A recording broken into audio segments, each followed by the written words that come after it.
Well, I think we'll go ahead and get started. It's really a pleasure to welcome everyone today to our Better Together conversation. And today, it is going to be a real pleasure to welcome Reverend Nikita McCalister, who is the president of the American Baptist Churches USA, to our conversation.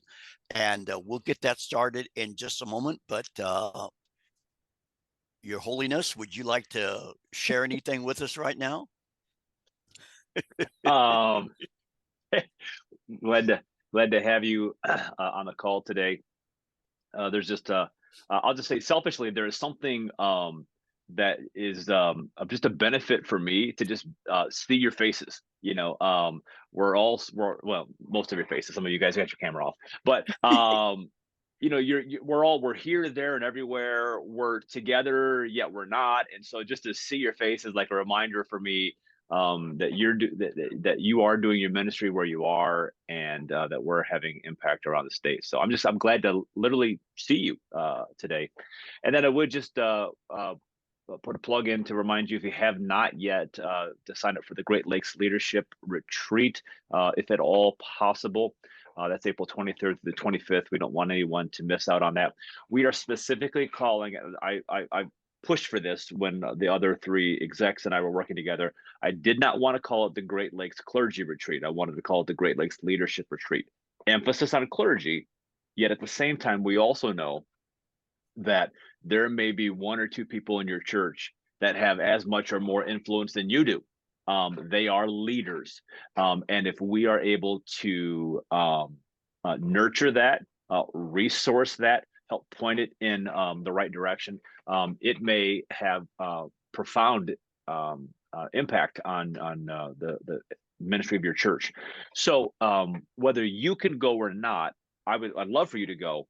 And I would also love for you to bring somebody with you. If you can't go, have somebody go in your place. One or two people from your church, have them come back and share that experience. A reminder, they won't pay more than $75. And then of course they have to get themselves there and back. If you were to pay outright, it would be over $700. So this is a crazy good discount. Good speakers, great worship, and then the 6 months of coaching on the back end. I can't stress how great that is, that you can contextualize what does it look like to implement this stuff in my own community, because everybody on this call has a different context. And how do you crack the code on impacting the gospel of Jesus upon the people in your community? So I would encourage you to be a part of that. And then beyond that, I would just, the summer's coming, and with summer comes camping season. And so I would just invite you all to be thinking about who you might, are the kids that you could send to Camp Layout, are the kids that you could send to Camp Higher Ground as well. If you have a heart for reaching Gen Z and or millennials, I also want to point you to the fact there should be some publication coming out soon. Hartford Memorial Baptist Church is hosting Jolene Erlacher in person. We had her online a little over a year ago. I think they're hosting in person, a joint effort between Hartford and ABC Michigan. If you have a desire to reach Gen Z and millennials, it's going to be a most of the day affair. They're in Detroit. I believe a lunch will be provided with your ticket, if you will. But I would encourage you to make the time to be there. Bring some people again with you. This is the question of our day. There is a sea of gray in our churches. I also think there's a desire to see younger people in our churches, but I think there's a real struggle to figure out how do we do that? How do we speak the language? How do we engage with young people in ways that are relevant to them? How do we understand them? This conference will speak to that very fact. So that will be Saturday, April the 20th. And then we have our Great Lakes Leadership Retreat, the 23rd through the 25th. So that will be the end of my commercials. Danny, I will kick it back to you for the main course. Thank you very much. Well, Pastor Nikita, thank you so much for being part of this today. Thank you for being part of our ABC of Michigan family. And thank you for taking on the responsibility of being president of the American Baptist Churches USA.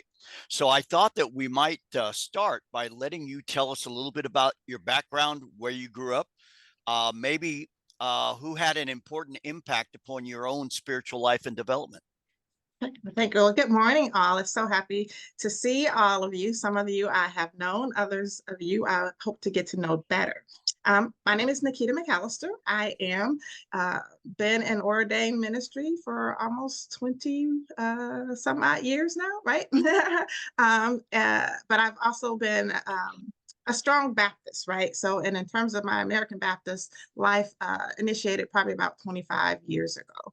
I grew up in a Christian household where both of my parents were in ministry. My dad was one of the assistant pastors at the Christian Temple Baptist Church that was in Detroit.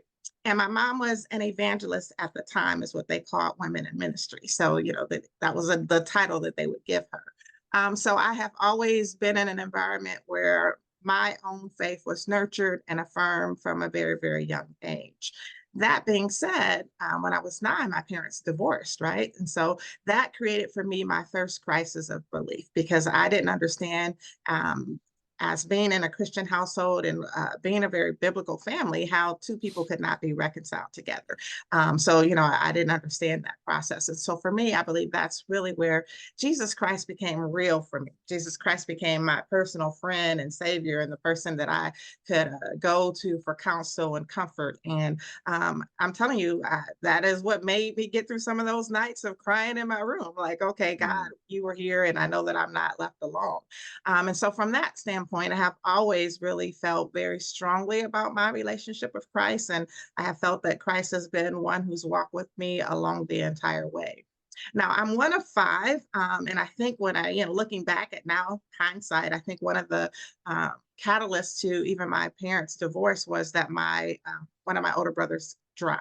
So I was 5, he was 7, my oldest brother was 8. So we were considered my mom had 5 kids and the oldest was 4 because my younger brothers are twins. So, it was one of those scenarios where it was stair step.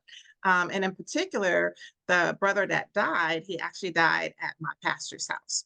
So, we were a congregation who had a very live and thriving youth and young adult ministry, was doing very, very innovative things in the community, over 300 strong and just kids and youth.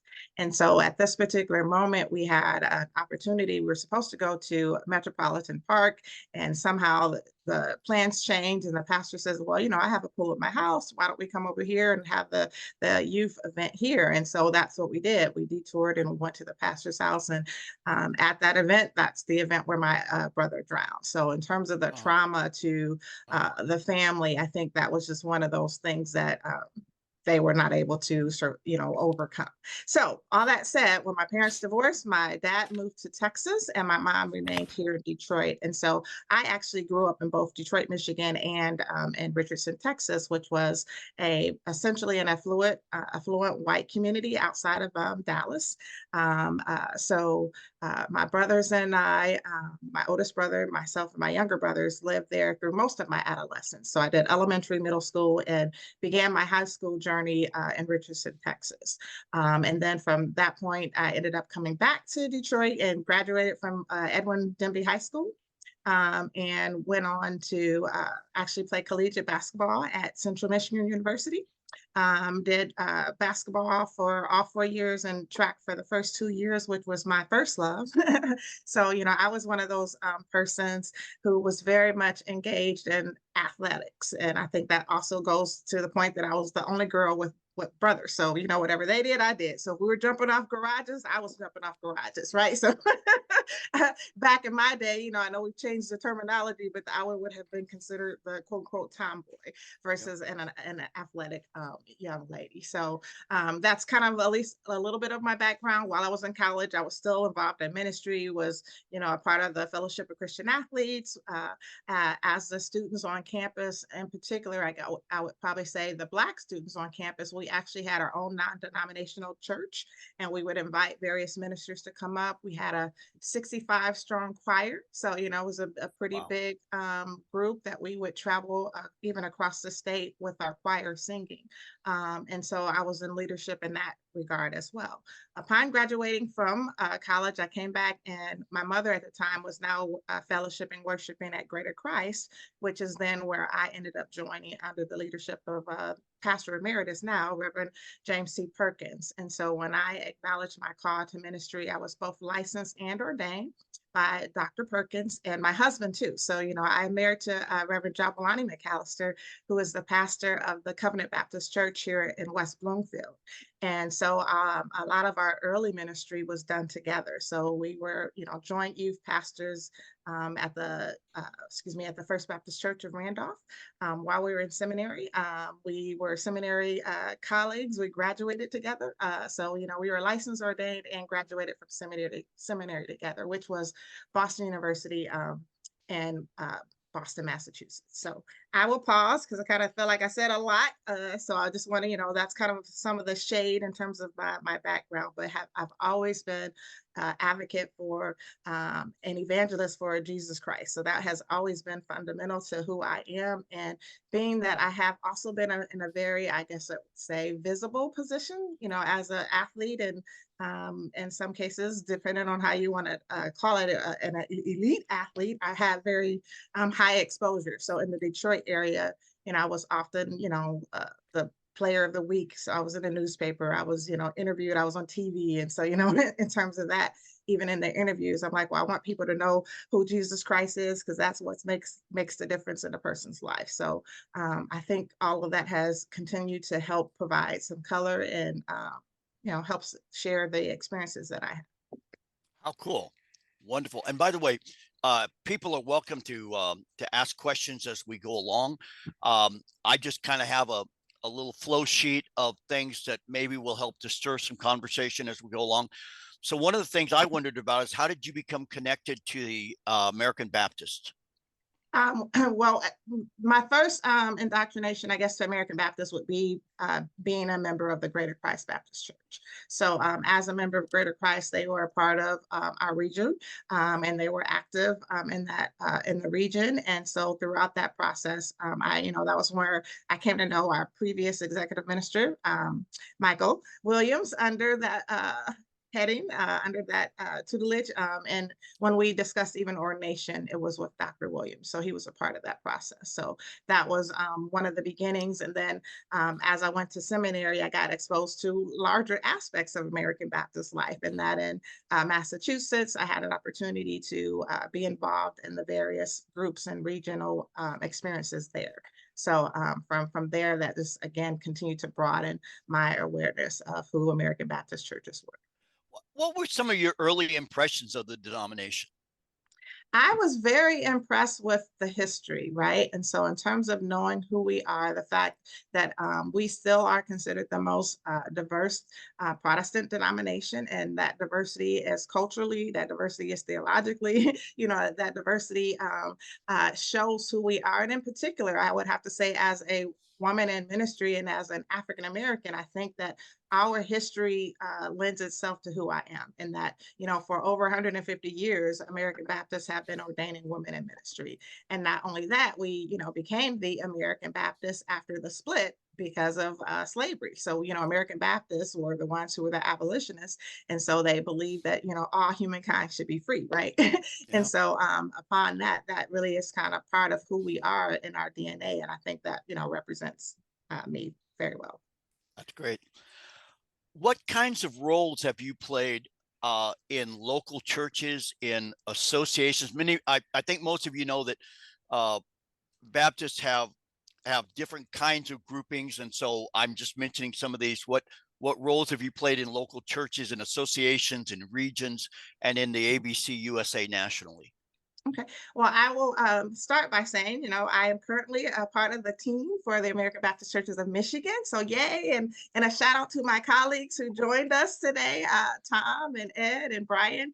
I will just say it is such a wonderful opportunity and humbling experience to just work with and walk alongside people who are committed to the love of Jesus Christ. So, I mean, if you were to listen to their stories, you also would be inspired. So within our region right now, I am one of the associate regional ministers focusing on the Detroit metropolitan area.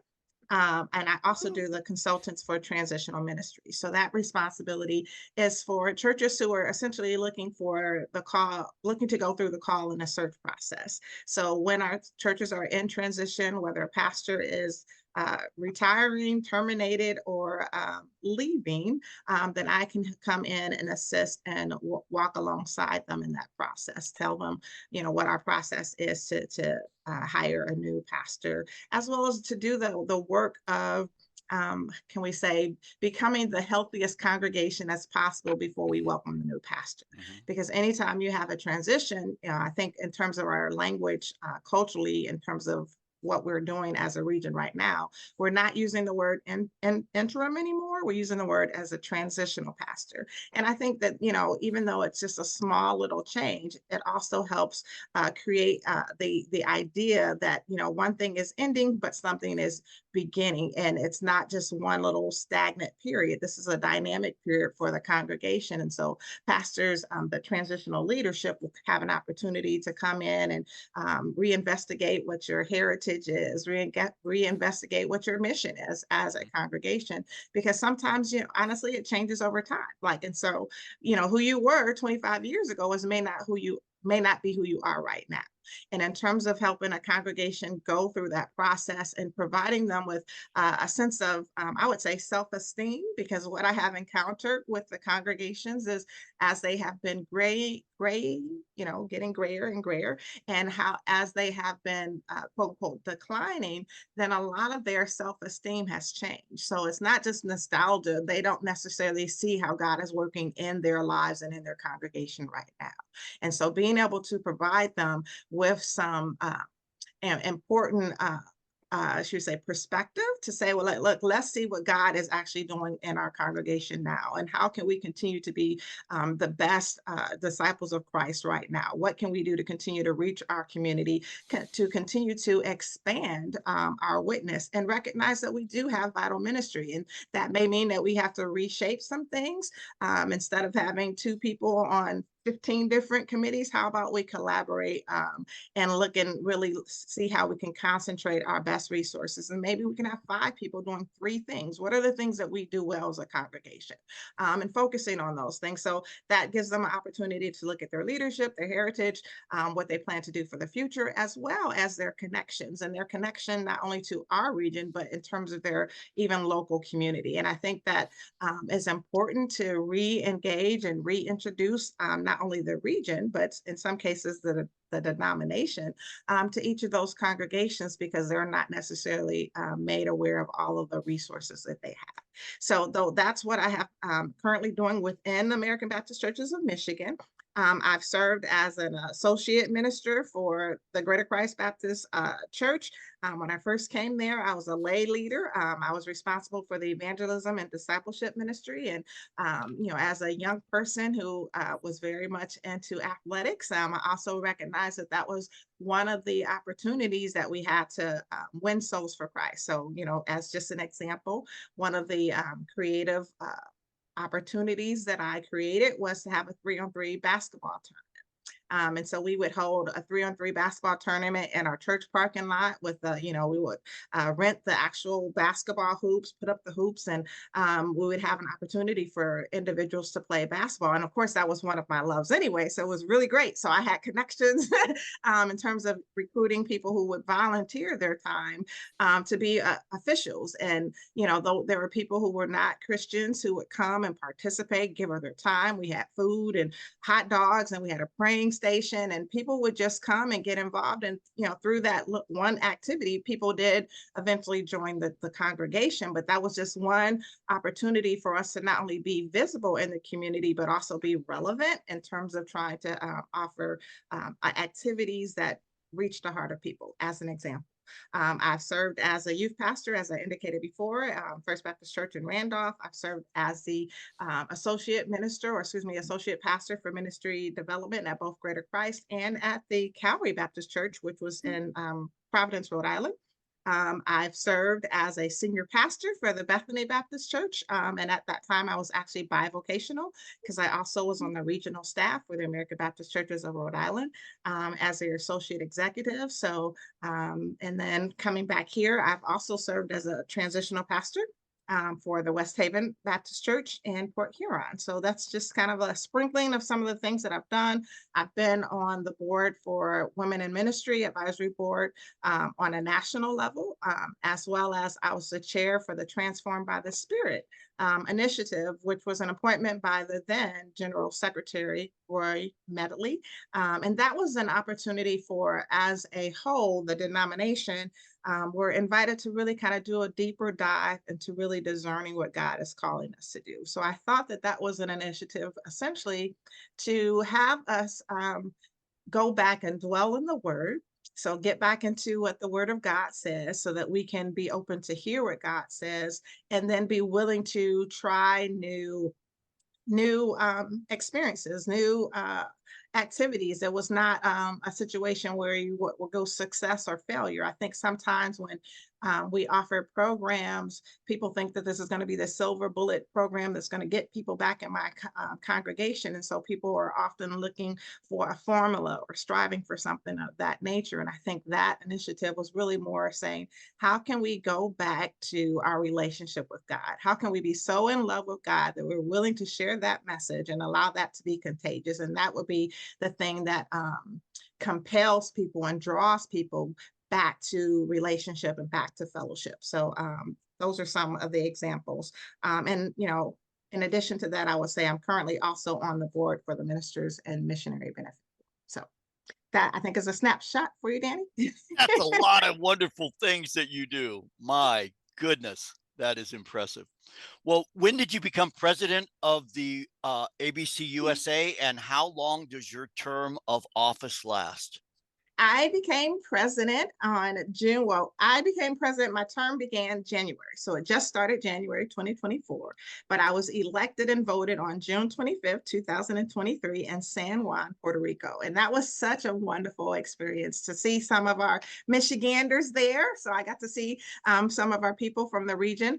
In addition, I was just so blessed because, again, as I mentioned, my family, they are such a wonderful, loving, supportive family that I had 26 of my family members come to Puerto Rico to be there for that experience. And I often, if you listen to me, how can I say, even though you don't ask, I was saying I didn't invite them. So that's to me like the important part from the perspective that they came on their own initiative and said, hey, this is a big thing that is happening for our sister and we're going to be here. So my siblings, my brothers and their children, so my nieces and nephews, my dad and his wife, my aunt, I had a couple aunts there. So it was just such a rich, wonderful experience to be carried and loved and esteemed by my family as well. Wow. And How so long the does term yeah, is thanks. 4 years, technically 2 years as presidents and then 2 years as past president. Okay. And then what does the president of the denomination do? So if I were to list the actual responsibilities, I'll even just go. So one of them is to preside at the annual meetings for the members, at the biennial meeting of delegates, at the mission table, and at the meetings of the Board of General Ministries and Executive Committee as the president, to be in consultation, excuse me, with the General Secretary, appoint members, to various boards based on the bylaws and the standing committee rules, to nominate members, to appoint to not only the biennial program committee, but to credentialing committee, to the various caucuses, and to represent ABC USA at the meetings of regional organizations, to write or speak on issues of the day as deemed reasonable or expected, to convene the mission table, which is essentially the new format that we have to gather, in essence, what the priorities are for the denomination. So in the past, at the biennial summits, you would have people who would come and bring resolutions, and we would vote on those resolutions. And that would be a way for people to kind of share their thoughts of what the direction should be. The mission table, which was initiated in 2013, was a way to really kind of create those table talk conversations and leverage not only resources, but leverage the intellectual think tank of people, right? So you had an opportunity for people to dialogue and to really embrace this opportunity of civility. So you're dialoguing across theological beliefs, dialoguing across ideological beliefs, and trying to come up with the core of what we can agree to do together. And so from that, typically you'll have 10 priorities. And then as you get those 10 priorities, then those individuals from various places who have been invited from all of the 33 regions to come would then be asked to say, of these 10, what are the most critical? And then they would come up with maybe the top 5. And then people would then have an opportunity through the course of a year or so to really delve deep into what this mission priority is and what it is suggesting and how can we lift up those ideas. And so from that information, then the report comes back during the biennial opportunity, and people again hear the results of all of that sharing. And then in addition to that, then we create a new forum to create more conversations to develop concepts to find out what the priorities are for the denomination. So in terms of for the denomination itself, there's essentially like 3 things that we are responsible for doing. So the general secretary, the mission is to gather the denomination, to support congregations, regions, and organizations, and then to create space for local and global issues of engagement. And so whereas the general secretary is essentially the staff arm that implements the vision, I am the governing arm, responsible for governing the entirety of the organization and making sure that I do that. So other things that I may be invited to do is to serve as a ceremonial head for ABC USA at various things, and then perform any other duties as assigned by the Board of General Ministries. So that's kind of the synopsis. But I will say, like, the emphasis in terms of the Board of General Ministries, if you were to go to the website, you would hear or see that, we have this idea of worshipful work, and which is a style of operating as the church body doing business, which places Jesus Christ as the head of the body and at the center of its work.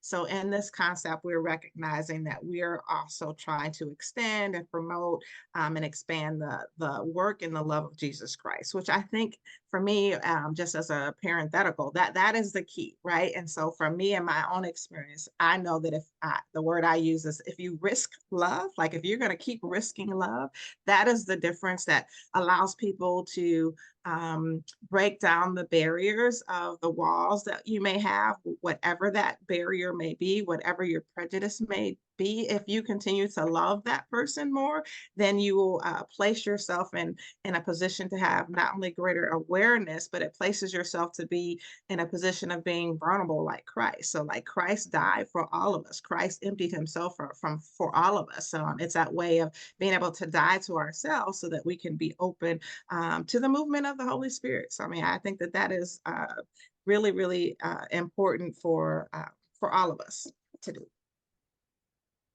Have you discovered anything new about our denomination since becoming involved at the level that you're involved in now?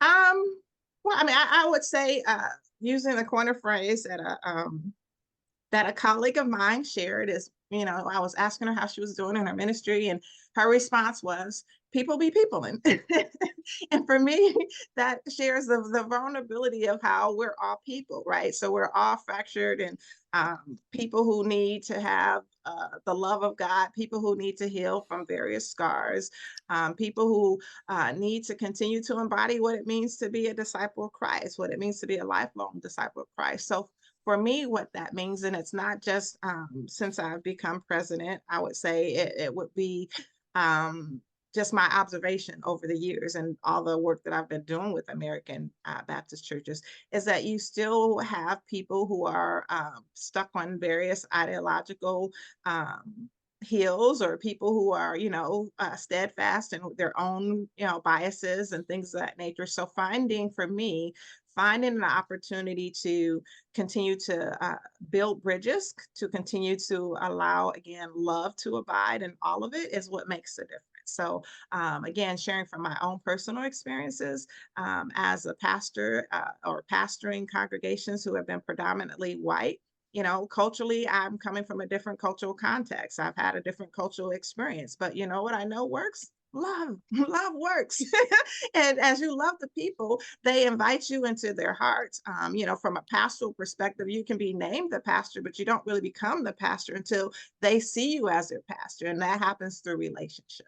So I think that in this role, that it's my responsibility is to continue to highlight the opportunity that we have to build on relationships, and building those relationships that are rooted in the love of God, and that will allow, again, the various different barriers to be able to be broken down. Just one little I guess aside, when I say barriers, as a woman in ministry, again, we have the whole spectrum. So as American Baptist churches, you'll have very, very conservative congregations that don't believe in women in ministry.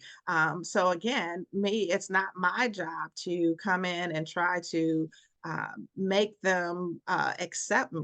That's not a role or anything that I would choose to do. I'm going to respect their individual autonomy. I'm going to respect their independence, and I'm going to provide them opportunities that, as a collective denomination, we again can do more together than we can do apart. So it's not about me winning out what my particular experience would be. It's about coming together and allowing the Holy Spirit to bring us together as the body of Christ, and that's one. Very good. You've already mentioned on a couple of different levels this next question, but what are some of the positive things about the ABC when you think Uh, about it? Yeah, I mean, I think the positive thing is we still, as far as I'm concerned, have unlimited opportunity to continue to grow and advance the kingdom of God. Based on our polity, honoring the autonomy of each congregation and recognizing their independence, I think our opportunity is, again, to share our interdependence, right? To share how we are dependent on one another, and provide opportunities for that to happen. I think, just even within our state, under the great leadership of Brian, and even just the, should we say, the reshaping of how we're doing ministry with some regional focus, right? So Ed Owens focusing there in the central area, and Tom Weber in the West, we're focusing on re-engaging with our congregations. So I think the positive is that we have so many stories of wonderful ministry, but I do think we have a lack of communication, meaning that people aren't aware of all the great things that we do, right? They're not aware of all the opportunities that they have to be strengthened in their resources, to have health, church health assessments from the region. They don't know that information. And so that's, to me, both the opportunity as well as the weakness. We don't toot our horn enough so people know the good work that we're doing. And, again, for me, that just falls in line with being an evangelist. I just want to share the love of Jesus Christ. And I just want everybody to know about Jesus Christ. And so I think that we, over time, as the big church, the big C, have fallen away from our ability to share the good news of Christ. We have fallen away from the responsibility that every disciple has. It's not just the responsibility of the leader or the pastor to go out and to promote Jesus Christ. Every person in the pew has that responsibility. We all have a sphere of influence, and we all have an opportunity to share the love of Christ in meaningful, relevant ways that will impact people and have exponential outcomes if we're willing to open our mouths and say, hey, we're the walking, living epistle of God now. God is doing greater works now. And I think people have shied away from that, like shied away from the testimonial services, that I grew up with, shied away from even just the word evangelical, because honestly, it carries now some negative connotations. And so trying to figure out a word that could be, well, I'll say for some, Let me be clear about that. So it has some negative connotations for some. So being able to recapture and re-engage people on what our role is to go, right? We are called to go, right, and make disciples. We are called to go, and so I think so often we have just stayed. A lot of people have been going. And so I say that to me, that's an opportunity that we have as American Baptists to share who we are in such a way that people will be galvanized to want to be a part of us. So, I mean, I think we have opportunity for new church plants during this time to really, expand not only on a regional level, but on a denominational level. So those are some of the positive things that I think right now. And I think if I if we did positive, you probably want me to the counter to that is what Sure. perhaps what would be some negative things, right? So I think that, one of the challenges that we currently have as American Baptists is that since we don't well, honestly, it will be our autonomy still, right? So as we're holding fast our ability to be autonomous congregations, that can also be both the burden and the blessing. So it becomes the burden from the perspective that we don't have a central resolution that we're going to say this is our stance on this one issue and everybody must come and heed. That's not who we are, right? That is not what we stand for. And so because of that, some people are turned away because they feel like we don't stand for anything, right? Or we don't have a stance on a particular issue. Well, because you are this big tent or this big umbrella with all of the diversity that we have, we would not be able to even based on our polity, do that, right? Because we're giving each local congregation its own opportunity to make their own decisions as they are believing that God is leading them. So even as I come in as a consultant, to meet with a search committee, I can share all the information, but I also tell them, at the end of the day, this is what you as a church will have to decide. And because of your autonomy, you don't have to listen to anything I say. I literally tell them that, and I tell them now, not so much that I would hope that they would not listen to me, but to make sure that they understand that they are empowered to continue to work and move as they believe the Spirit of the Lord is leading them as an independent local congregation. And so one of the blessings that we have from a regional perspective, in my opinion, and Brian can correct everything I said at the end, but in my opinion is that we come at the request and the behest of the local congregation.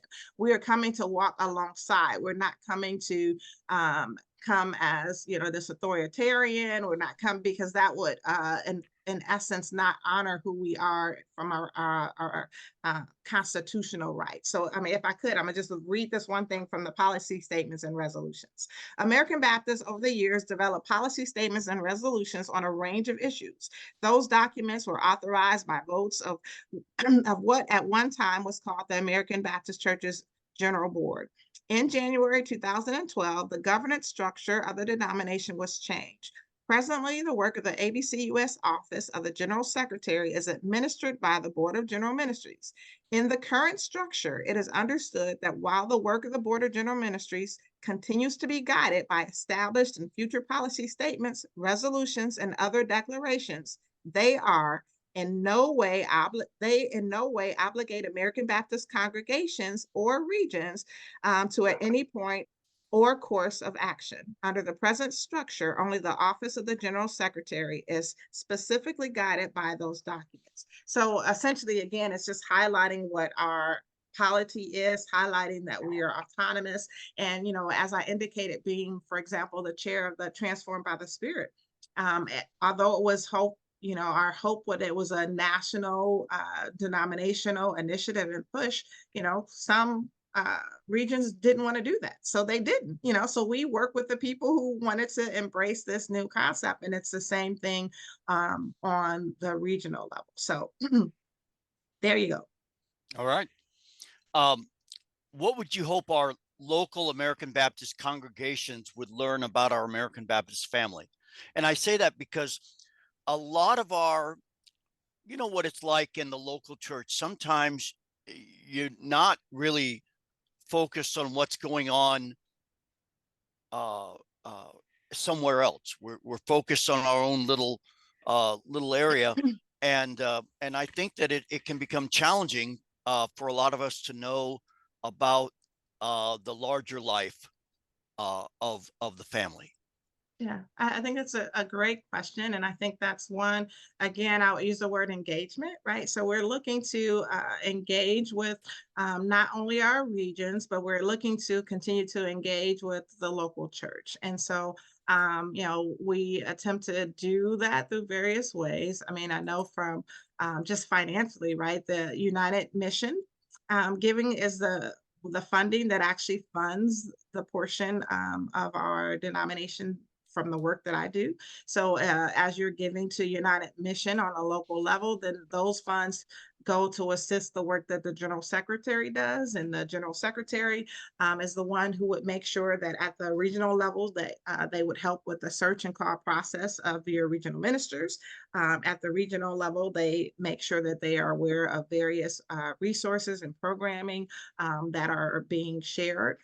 So I think that from a local level, I would want and I would hope that people can also have pride in what it means to be an American Baptist. And I would say that, how can we say? I think my personal thing is that currently our culture is created in such a way that people less and less identify necessarily with what a specific denomination is, where the culture is more open to spirituality and from the institutional perspective. And so trying to maintain institutional relevance, I will use that word. It's still going to be a challenge. And I think in terms of having local churches be engaged with the regions and the denomination, it's still going to be an opportunity because, with Generation Z and the millennials, their sense of volunteerism, their sense of stewardship is totally different than their elders, right? And so, recognizing the differences in terms of what's important to the disciples that we're aiming to create, the disciples we're aiming to shape, I think is going to still be an important part of our responsibility. For pastors and leaders who grew up outside of the ABC USA or just aren't that familiar with our denomination, what would you want them to know about us? Because the reality is that many of our pastors and leaders do come from other families, other denominational backgrounds, and so I'm just interested in your thoughts on what would you want them to know about us. Well, I think putting it that way, I think one of the things is that ABC is big enough. There's room for you here, right? So in terms of when I mention again our diversity, the spectrum of that diversity is very wide and broad. And so I think that that's one of the how can I say, enticements in terms of, you can find a space for you here. I don't think that American Baptist is looking to shape or have cookie cutter models of itself. We are embracing all of who we are. And I think that that is one of the reasons why we can really be that beloved community of God, is because we're embracing the fullness of what God has created among and within us. And so I would encourage them that as they are indeed uniquely designed by God, and how each of us are indeed fearfully and wonderfully made, that there is room for them here. I think that there is room for them to continue to investigate what God is calling them to do, and how God is calling them to lead in their current local context. What does that mean to have holy currencies, where you're offering meaningful, relevant ministry to those in community around you? What does it mean to have wonderful collaboration? Because I think at this day and age, collaboration is going to be paramount based on just the sizes of our congregation. We don't have to do it all. So it's that whole concept of, God doesn't leave us nor forsake us, but if we rely on one another and create spaces for not only fellowship, but spaces for if you are doing something well, how can I celebrate you? Right. So I think we are big enough. This tent is big enough, it's broad enough that you can find a space among us. Yeah, that would be the tagline, I guess. Very cool. Is there anything else you'd like to add before you do that? Um, I know that you also serve, and you mentioned this, on the board of the Minister and Missionaries Benefit Board, Mhm. um, often shortened either to MMBB or my favorite M&M. Yeah. So, as a pastor and as one who serves on that board, you might help us as pastors to understand more about what a wonderful opportunity there is to be part Mhm. of that system. I know that Yeah. I'm a beneficiary, having been part of the retirement system my entire ministry career. But I'd Mhm. love for you to maybe mention anything that strikes you. Yeah, I mean, I think that, well, first of all, it is definitely just such a wonderful humbling experience to have been invited to be on this board, right? So that was one of the things, and the fact that honestly, like, how can I say, the season of when both of the opportunities in terms of the presidency came, as well as the to be invited to be on the board of MMB, were almost at the same time.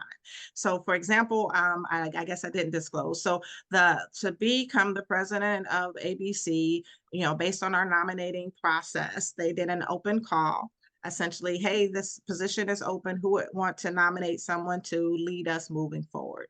And so I was invited to respond to the call at the invitation of my prior executive minister. So Reverend Tom Wiles, who was the executive minister of American Baptist Churches of Rhode Island, who's now retired, in his retirement said, hey, they have this opportunity for, the national roll call nomination for president this year based on our cycle, which is also important to mention, is that we have a cycle of leadership of American Baptist male clergy, American Baptist female clergy, American Baptist male laity, American Baptist female laity. So you have this very egalitarian approach to, we want to make sure that we have leadership that represents who we are. And in that regard, the national call for the female clergy went out, and I was at the invitation, asked if I would mind if my name was nominated. And, I had a great relationship with Tom, just as I have with Brian. I was like, oh, sure. That's an honor, no problem.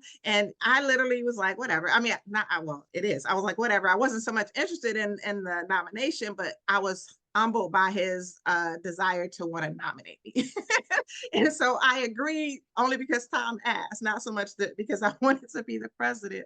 And so I filled out all the paperwork that was required or whatnot, did that. And in the meantime, one of the things, as you indicated, as the president of the board, we're responsible for the nominating committee. And so the nominating committee will often ask regional ministers, hey, is there someone in your region that you would nominate to be on the board? And if so, could you give me that name? And once they have the name from the nomination committee, then they will go to that individual and say, hey, here's this list of skills, gifts, and abilities. Can you put on there the things that you've done or how you might help us continue to do effective ministry as a denomination? And I had been invited to fill out that particular nominating questionnaire, so to speak. So I filled out that questionnaire, sent it in, and I got a response that said, oh, we decided that we didn't pick you for this time to be on the national board, but based on your experience, we would like you to, we nominated you to perhaps be on the MMB board. And so they will contact you. They have their own interview process, things of that nature in place. And as far as just in terms of my experience, so I also, I graduated from Central Michigan with a Bachelor's of Science in Human Resources, and then I got my MBA from the University of Detroit Mercy, and then again my MDiv from Boston University. So while I was in Rhode Island, I was their associate executive over the financial administration. So I kind of focused on literally managing our finances, and in Rhode Island in particular, we had a pooled fund of over like $7 million, where as a region, we were the fiduciary. So we were responsible for sending out the disbursements and things of that nature. And I was, at the helm of doing all of that work as well.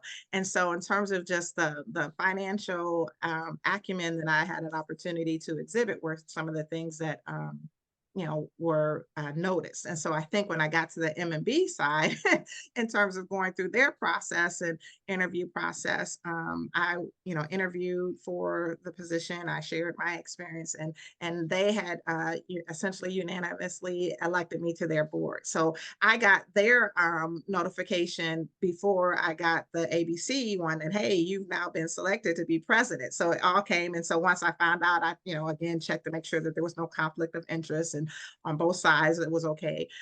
So all that's to say, from the MMBP side, we are here to promote financial opportunities for ministers, because we appreciate the level of commitment that you have to this lifelong relationship of being a disciple. And we want to make sure that when you retire, that there is some remedy, there's some economic remuneration for you. And so that's one of the things that we stand for. And as you may know or have heard some stories, you hear the tragic stories of the pastor who was a pastor there for 45 some odd years, and retired and didn't have any funding. They couldn't pay for their electricities, and we don't want the people who have sown of themselves into ministry to have that outcome. And so that's one of the things that we do. And so even now, if you find yourself in an emergency situation, you can contact MMBB, share that emergency, and they would have funds available to assist you. So we want to make sure that as you again have given your heart and soul to the ministry of Jesus Christ, that that God has your back, and we do too. And so I would just add that those are some of the things that are done. And I will say, in the last 4 to 5 years, M&B has shifted in terms of that we've actually done some programming aspects. And so we have various cohorts that are working with pastors on financial literacy, financial health, that you can write and be a part of this grant funding that was funded through the Lilly Endowment Fund initially. But now we have created programming that is self-sustaining within MMB without additional funding. So that being said, there are still grant funding that can help you go through the process to learn more about even your, how can we say, your financial, it's not so much health, but your financial history, like where it all started from, like how, from your various youth point of how you were raised can kind of shape how you look at financial things. Or, do you operate out of a sense of risk? Are you more secure if you have funding? And so it kind of looks at your own history of how you approach finances, and the outcome is that you would how can I say, have a new perspective, that you would, again, see the abundance of God in that. And so I know I've talked a lot, but again, my point is we're here for you. There's opportunities for you to continue to learn and to grow and to be financially healthy, so you can be a well-rounded, holistic person. That's great. That's great. Does anyone have a question before we finish our time together?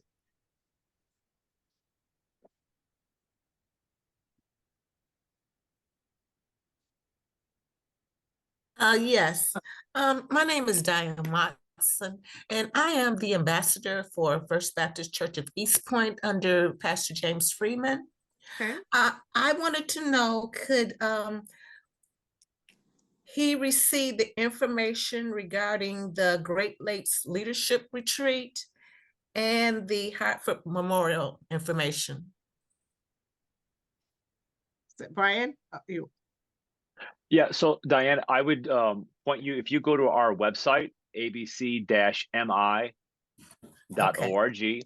And in fact, I bet you if I repeat that you, again, please. Yeah, I'm going to actually just put it in the chat. So because sometimes when you go to write it down, it can be a little if we're off by one letter or number, it kind of gets ruined. So I'm going to post it right now, and that will get you to the Great Lakes Leadership Retreat. So that should help you on that first question, Diane. That's the link for that. The Hartford Memorial Baptist Church is still working on the publicity for the event. They're kind of taking the leadership on that piece. Once we have that, we will disseminate that as quickly as we can. But I believe they are working on that right now. Reverend Lane, any detail that you may have that I don't in terms of start time, end time, or anything, and you may not as well. So I don't want to put you on the hook. But Reverend Lane's from Hartford Memorial, so she might be able to give a little bit more info than I have. Registration would be on that Saturday, April 20th from 8 to 9 with probably a continental breakfast. And then the actual programming will be from 9 to 4 with lunch. 9 to 4 with lunch. Okay. I do have a question for Reverend Nikita. Enjoyed your presentation this morning. Has ABC USA taken a position in regards to the war in Gaza, what's happening to our Palestinian brothers and sisters? In terms of, we have not taken a stance because, again, you have people on both sides of that issue. And so we would not come out with a resolution and say, this is what we believe. I mean, what we believe is in the protection of all humankind, right? So, I mean, we would stay central and core to that. So in terms of engaging on either side of that, I'll say to my knowledge and to my experience, I'm sorry, we have not done that.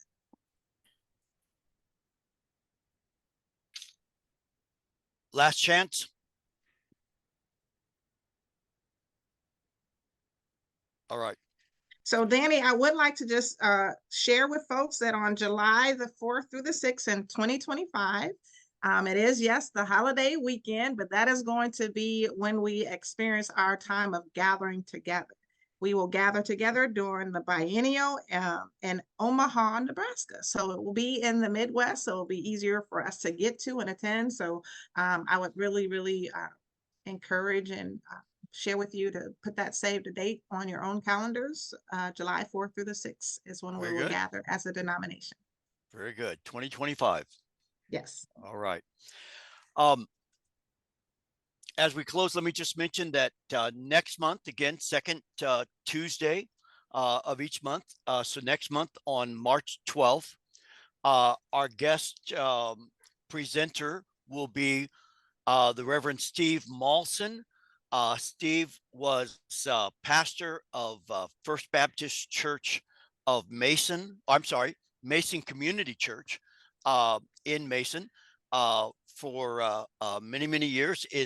And he is now a transitional pastor and is leading the transitional ministry at Alpha Baptist Church in Livonia.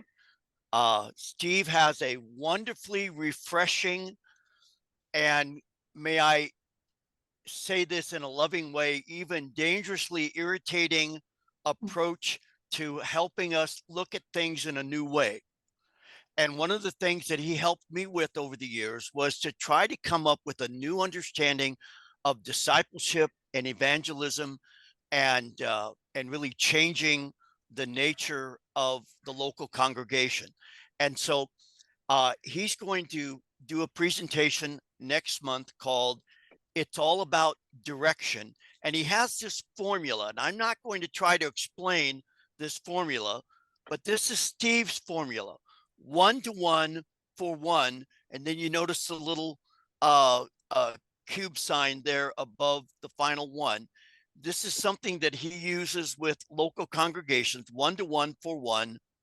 And then that small 3 above the 1. It can be I think you will find it a very interesting and possibly even challenging way of looking at evangelism, discipleship, and the church, the local congregation. Maybe in some ways, at least for me, there were some eye openers on that. So that's going to be what we're going to do next month. Okay. Again, I want to just say thank you. Reverend Wines, yes. Reverend Wines yes, got sir. a question. Yes, sir.